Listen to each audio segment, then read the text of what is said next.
Open your eyes. Look at me. Why won't you look at me? Where are your manners?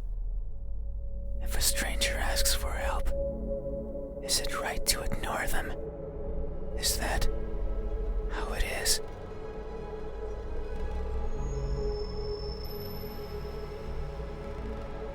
I will share a secret with you. I have never seen myself before. I don't know if my face is ugly. I don't know the color of my skin. I don't know if I'm even here. That is why I need you to open your eyes, so you can tell me how I look. But I'm also shy, so I might hide the moment you do. You won't find me anywhere, and soon you will forget, like a faded dream. I know you're not asleep. You listen with those tiny ears of yours. They look so fragile, like I could almost grab them. Put my fingers around them and tear them off. If I do, will you scream? Will I hear your voice? It was a joke. I'm joking. Don't be scared. Hey, how do you think my eyes look when our cases finally meet? What will you find? Answer me.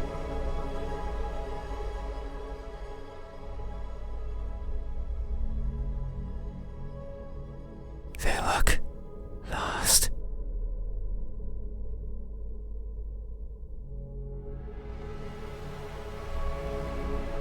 That may be so. I am never sure of where I am. My days consist of wandering about aimlessly, searching for something. I worry that if I'm not paying attention, what I'm searching for will slip away. The thought terrifies me. It terrifies me so much. So I always keep my eyes peeled, even if there's nothing to see. That way, nothing will slip away, no matter where it goes, and no matter where it hides, no matter how terrifying the world might be, no matter the countless terrible things I witnessed by mistake in the process, no matter what, I will never blink. I will forever be confused by the world around me. I will forever be lost. But what is that something that I'm searching for? It's been so long since my wandering began, I can no longer recall the feelings that drove me to it. What is it? Is it something I can hold? Is it a being of flesh and bones? Is it nearby? Is it you? Hey, have you ever looked so fervently for something that you end up losing yourself in the process? Have you? These eyes, are these my eyes?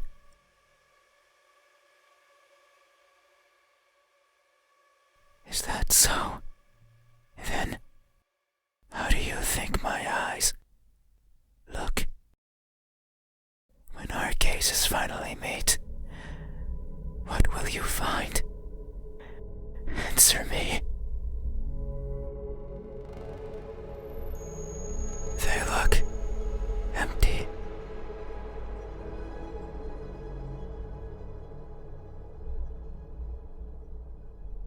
That may be so. The eyes are the window to the soul.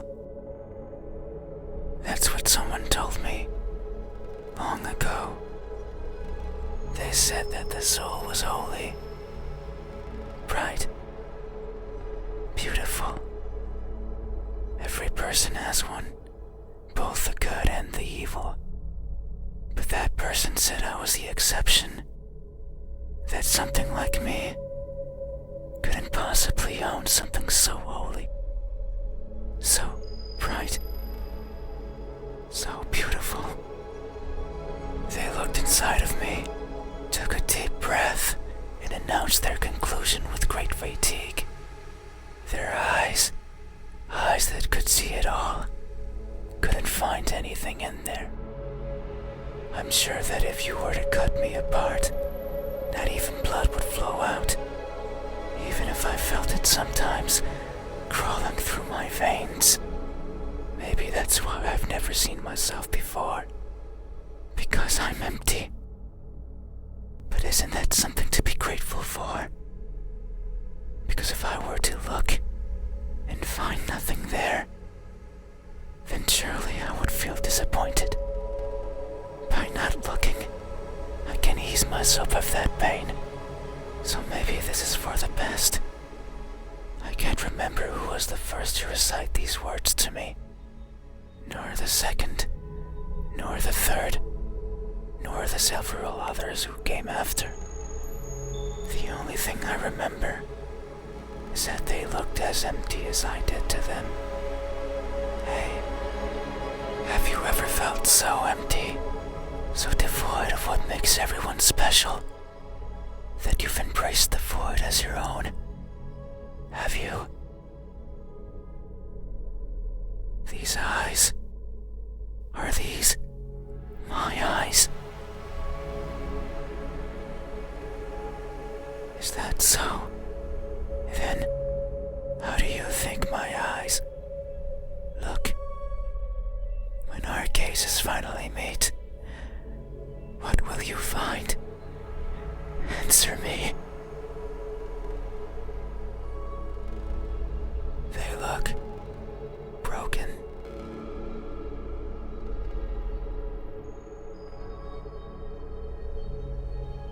That may be so. I'm always training my sight to stare at what's in front of me, searching for that one precious thing. It's what drives me to look inside places, such as this. But sometimes I strain so hard, little pieces seem to fall off my face, one after another, making a cracking sound as they go. A sound like this. In my desperation, I always attempt to piece them back together. I kneel and search for the missing fragments of myself, but they are never there. Maybe the wind takes them somewhere out of my reach, and that makes me sad. So sad, I put my hands where my eyes should be, and I borrow my fingers, and I take it out. I take everything out.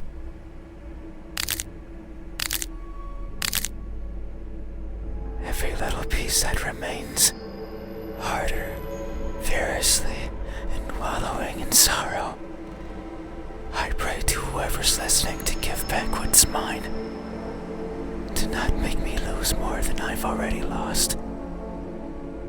I don't want to waste my time and search for more than I care for, yet no one delivers. No one is listening. And so I weep invisible tears until I can feel the sorrow no more. Hey, have you ever strained yourself so hard to see what you want to see, that you end up blinding yourself to all? Have you? These eyes, are these my eyes? A good answer. Yet there is only one way to know the truth. Open your eyes.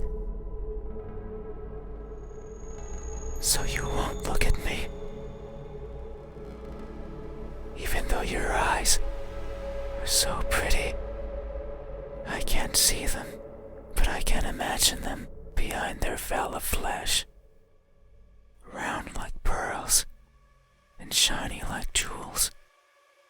So pretty. It's fine. We still have time. The night is still and silent.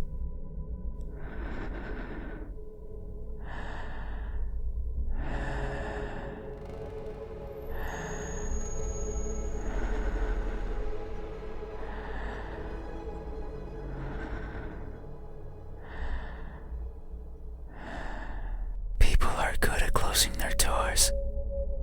Do you know what a door is? Of course you know.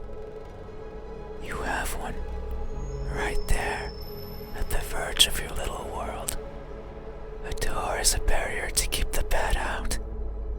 The bad can be anything.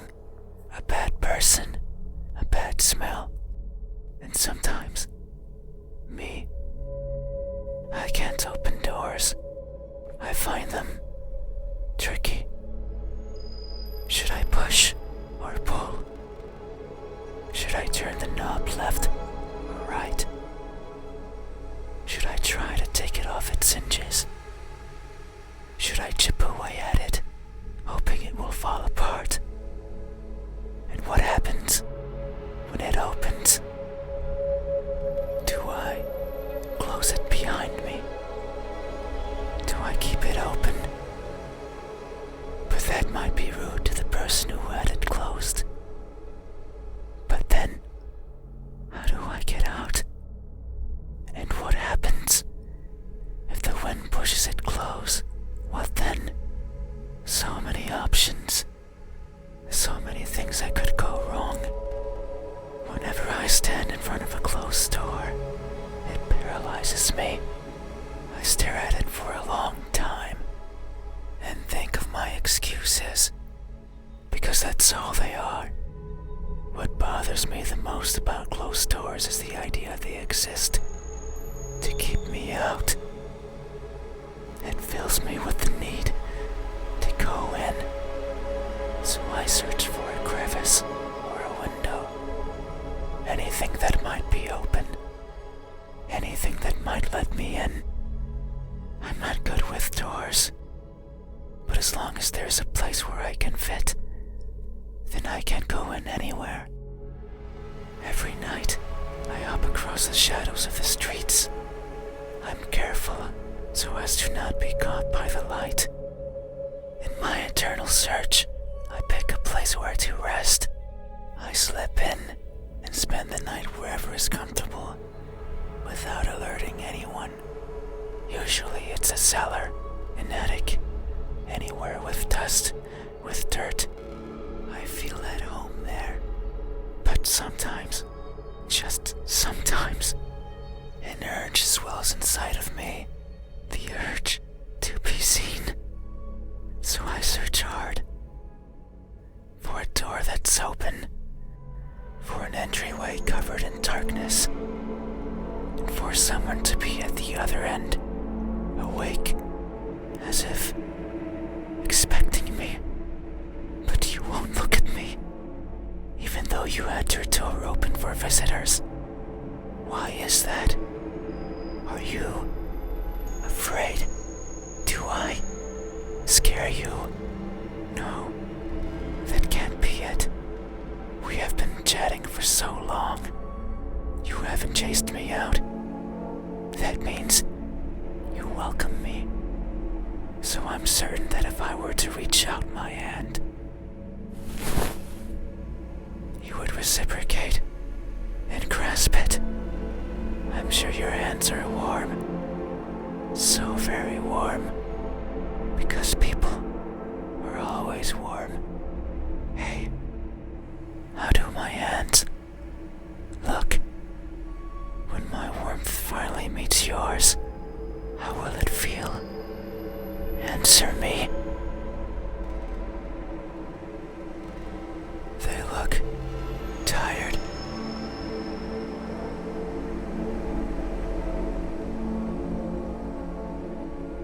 That may be so. These fingers of mine have touched so many things. They are always stretching forwards, reaching out for something. The tip of my finger stands over the surfaces that I travel, and their sensations reach the core of my brain.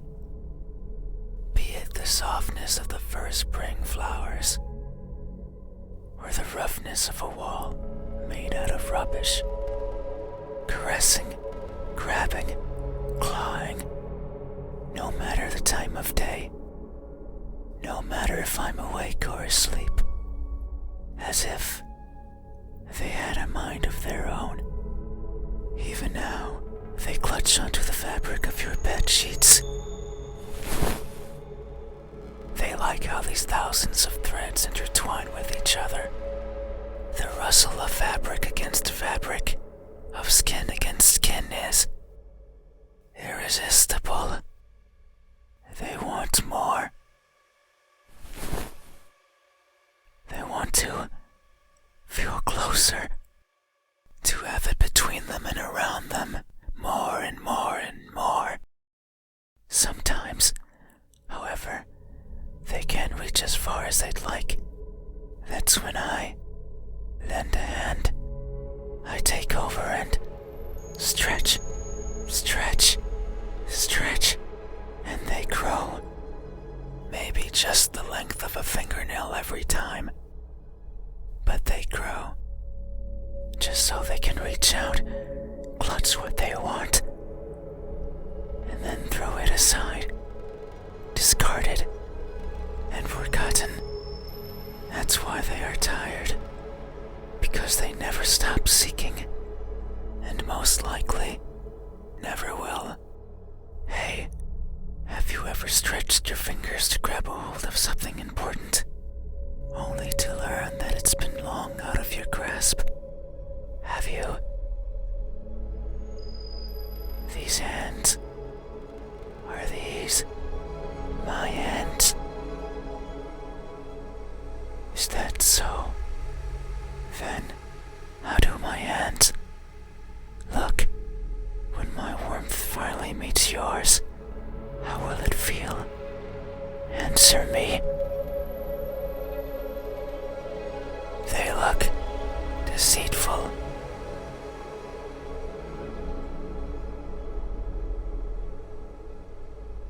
That may be so. These hands of mine tend to squirm into places I could never imagine. Be it tiny holes in the walls, housing arachnids of all sizes, or the pockets of midnight walkers strolling the parks that sometimes serve me as home. These fingers squirm in and drag out what they find. So now I carry all sorts of trinkets with me. Keys, peeping gadgets, notes with love poems in them, the corpse of one or two insects, eventually eaten away by those who come take their place. I keep everything with me, regardless of their use. But sometimes, I feel bad, because maybe it was something important. The person I took them from could be distraught, their happiness shattered, their lives ended. So I consider maybe dropping them somewhere in the park. But what if I need them? What if the keys can one day open the door I want? What if the poems help me befriend a new partner? What if arachnids serve me as unlikely sustenance? There are too many ifs. But I'm also too afraid to find out the truth. So I let them stay with me, slowly becoming a part of me, helping me grow. I've grown so much, I had to lower my head when entering your room. These fingers won't stop, squirming and coiling around everything they feel, and I can only hope they merely take what they need. I would be saddened if my body grew too much, because I wouldn't get to enter rooms like yours anymore. Hey, have you ever attempted to help yourself grow by mercilessly taking away from someone else? Have you? These hands, are these my hands? Is that so? Then, how do my hands look when my warmth finally meets yours? How will it feel? Answer me. They look incomplete.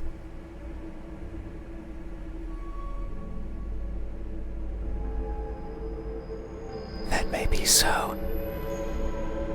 Amidst my travels, I have lost more than I can imagine. I have left people behind. People who were my chat companions, just like you are now. So it's no wonder that by leaving them behind, I will leave parts of me as well. Things such as skin, or flesh, or bones, or anything that makes me, me. As farewell gifts, you could say. It sounds like an excuse. And that's because it is. Because I am careless and overly curious. I can't help but wonder how everything feels to the touch. Like the crust of a tree, or the surface of a frozen lake. But sometimes I find something else, like a building engulfed in a raging fire. I think of the screams in the distance, or the suffering and death in charred skin, and wonder, how does that feel? So I put my hands to the fire. It hurts, but I tolerate it, and keep them there, for long enough that the uncomfortable feeling dissipates, and the smell of charred skin starts protruding from my own. And when I take them out, the feeling persists. That horrible, but intoxicating feeling. I seek such extreme sensations. The edge of a knife sometimes provides it. Other times, the fangs of a beast. Most times, however, it's by mere accident. I would place my fingers over a benign surface, only to discover it's covered in spikes.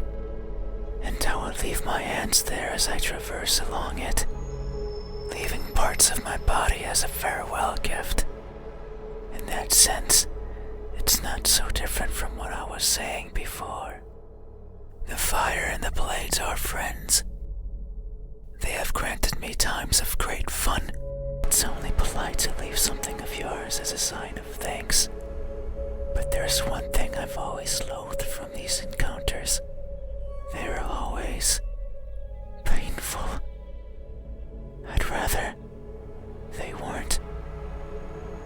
Hey, have you ever placed yourself in harm's way, only to feel a satisfaction you've realized is not yours? Have you? These hands, are these my hands? A good answer. Yet, there is only one way to know the truth. Open your eyes. So you won't look at me, even though my hands could be the same as yours. Think about it. Maybe you and I are similar. No, I know we are. I can feel it in my skin. Oh. Can you hear it? My skin is pulsating. It has been long since this happened. It's a sign of my innermost emotions flowing out. I wander the world, wanting to be seen. I'll be satisfied as long as someone tells me how I look. But it's not like anyone will do. If it did, then it wouldn't so easy, since I could show myself to everyone at once, every living person in this land, and ask them all the same question. Someone will answer, there's no doubt about it, but it might not be the answer I wish for, since I don't want to be judged. I don't want to be perceived as something I'm not. It scares me. That is why, when someone is on the verge of looking at me, I shy away. I hide, fading into the dark. But you might be different. If it's you, it might be possible to stand still, if only for a second. That way you can help me, and we can both be fulfilled. Just thinking about it, it makes me feel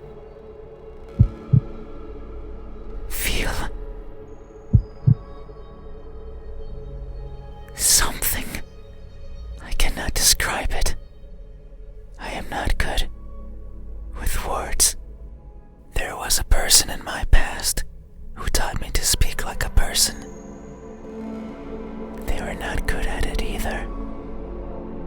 And thinking back on it, they certainly didn't enjoy it.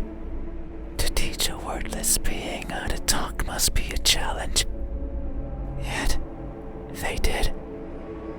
Simply because they could. It is weird to remember, because it makes me think of why I want to be seen. And I am not. Sure, I don't care much for my appearance. I don't want to be judged. But if that were it, I could easily stay out of sight. So why is it? Why do I want someone to recognize me so much? Maybe it's only because I can. Because everyone gets to be recognized. But me. But I will. Soon. Once you open your eyes. There it is again. Just thinking about the moment you unveil your sight onto me. And you finally take those bed sheets off your body. And you inspect every crevice of mine. And you finally open those tight lips of yours to let me hear what I am. And to maybe even give me a name. It makes me feel, but I don't know what. Surely it would be evident if you were to look at my face. Hey, what does my expression look like when that veil of uncertainty finally disappears? What will we convey to each other? Answer me. A cheerful smile.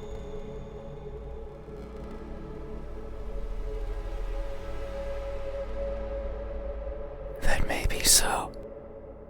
It would only make sense for the end of this journey to bring me joy.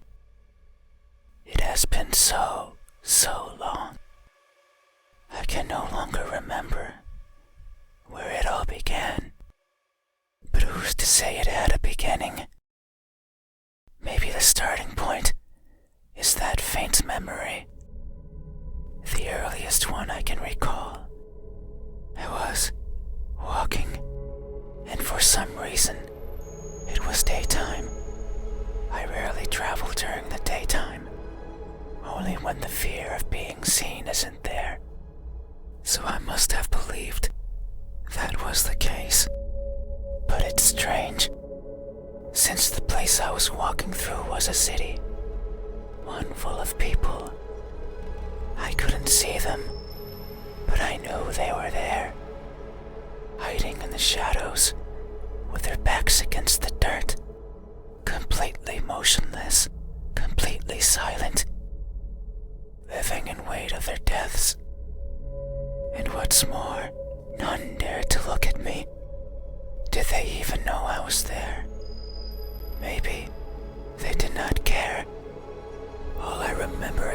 a certain kinship towards the hidden inhabitants of that settlement. They were like me, living in fear of what others might think. And who's to say I wasn't one of them? Maybe I spent my days as part of the scenery as well. And one day I decided to go for a walk. A walk that hasn't yet found its end. It's my earliest memory, and my most joyful one. No experience afterwards had made me want to smile more than that. So if you say I am smiling, then surely that's how it must be. But tonight, I'm not joyful. So if my expression is truly one of cheer, then I must be lying through my smiling teeth. Hey, have you ever expressed honest happiness in your face, when in reality, you're feeling anything but? Have you? This expression, is this my expression? Is that so? Then, what does my expression look like when that veil of uncertainty finally disappears? What will we convey to each other? Answer me. A surprised Grimace.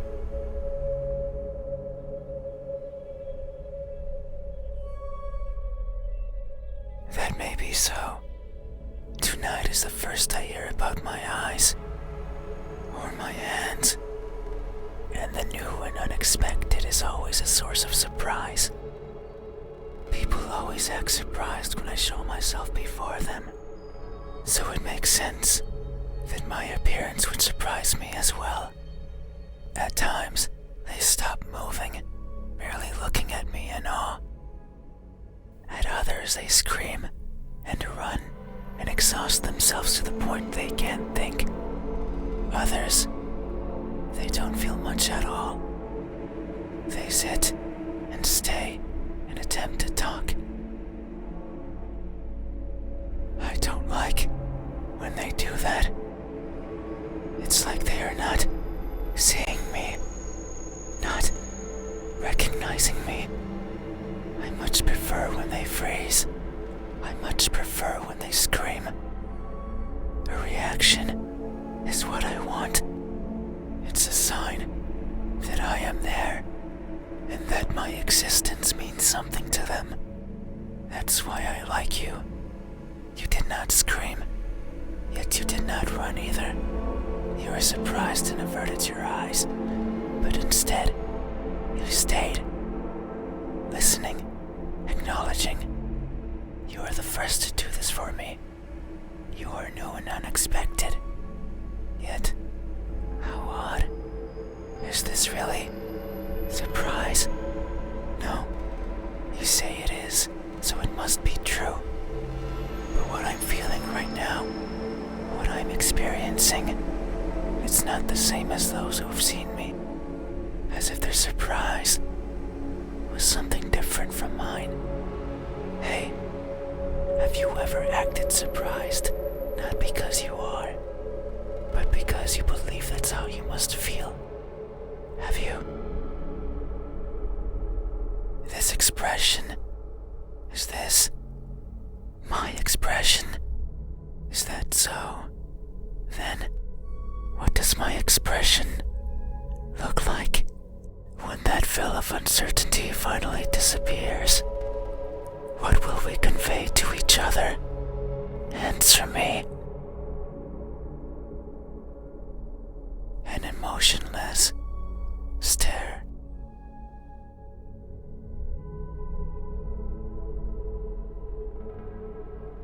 That may be so. Expressions are difficult. They require one's face to contort in many different ways. I am not capable of that. Everything about me is stiff. From the way I walk to the way I talk. It is something I noticed long ago. I may hurt and I may grow, but I do not change. Not in the way other people do.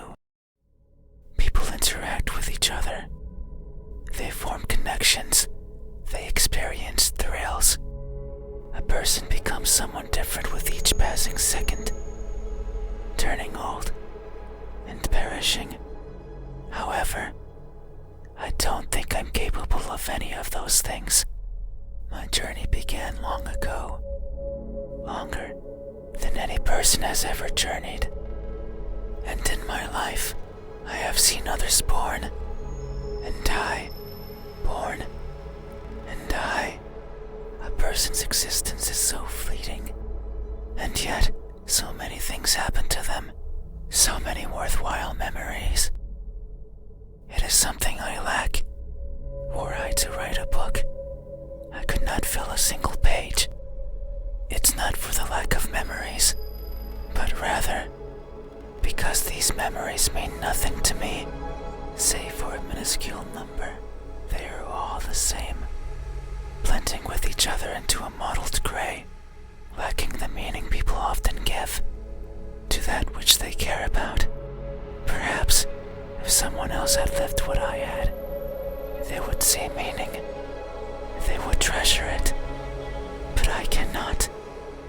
No matter how I try, I can't see any worth in what I do. And by extension, in what I am. I want for someone to tell me how I look. Yet, I don't see that as important. No one but me would care. So why should I care?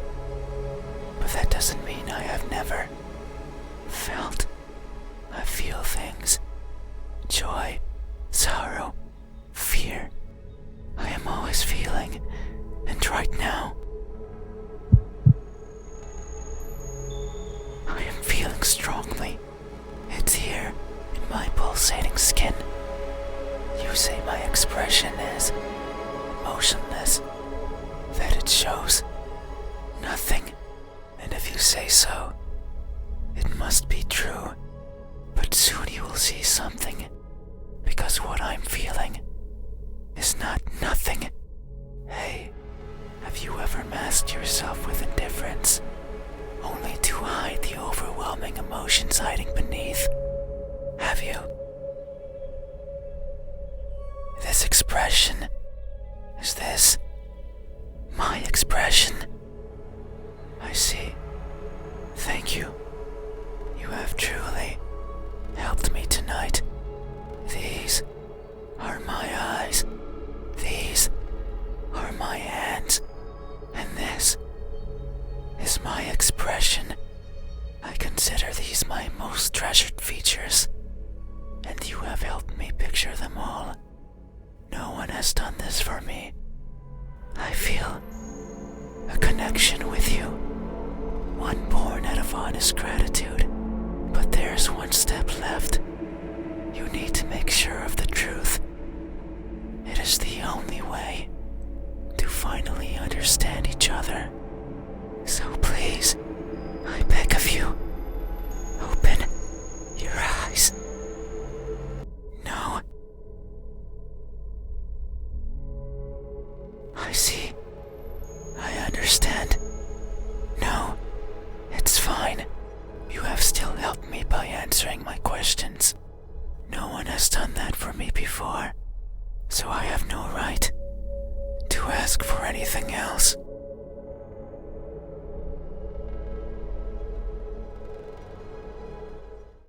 No, that is a lie. Ever since I stepped into this room, you have refused to engage with me. Not even once. Not even once, not even once, not even once, not even once, not even once. Not even once. Did you open your eyes? Not even once. Did you look at my face? You stayed there, acting as if you were asleep, feigning ignorance and not moving an inch. At times making me believe that our conversation was just in my head. You haven't opened your mouth, but you didn't need to. I can hear far, far beyond what most others can. And I can see further than what others would consider the dark, empty bottom. That's why I know that I wasn't wrong. You are, like me,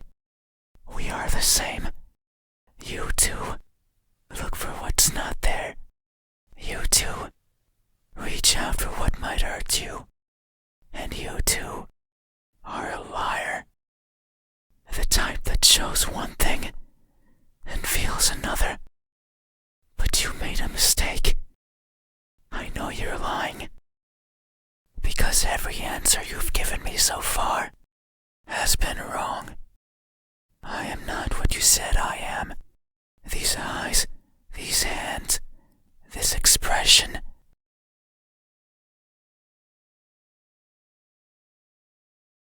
They aren't mine. Maybe they are yours. But I do not care. Not anymore. Open your eyes. I didn't want to be judged. I didn't want to be perceived for something I'm not. And that's all you did. So now, you will open your eyes and see me for what I truly am. You said so, remember?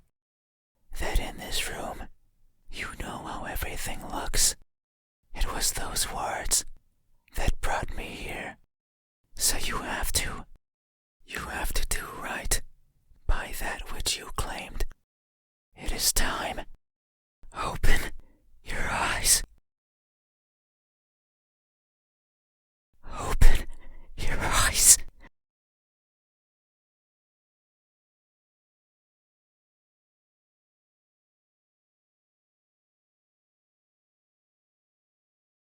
You had your chance. It's not up to you anymore. You won't open your eyes. I will.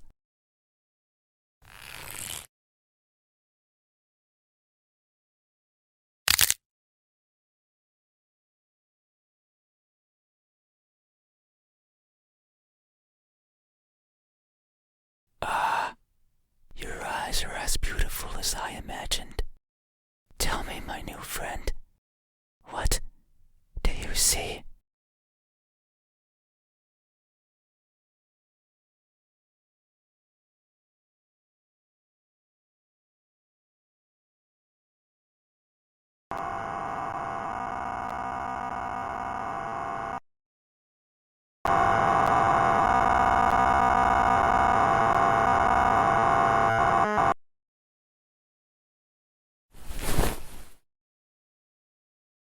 That won't do. Open your eyes. Open them.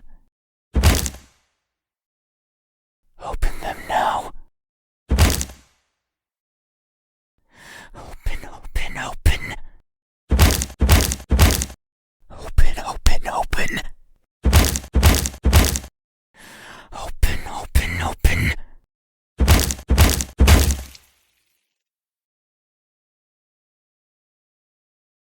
Oh no. It seems I did it again. You can't see anymore, right? You can't talk anymore, right? You can't think anymore, right? Then, this is farewell. Thank you for trying, friend. Even though you are a liar, I leave this piece of myself here with you. I must go. I must look for the right person. Someone who can tell me how I look.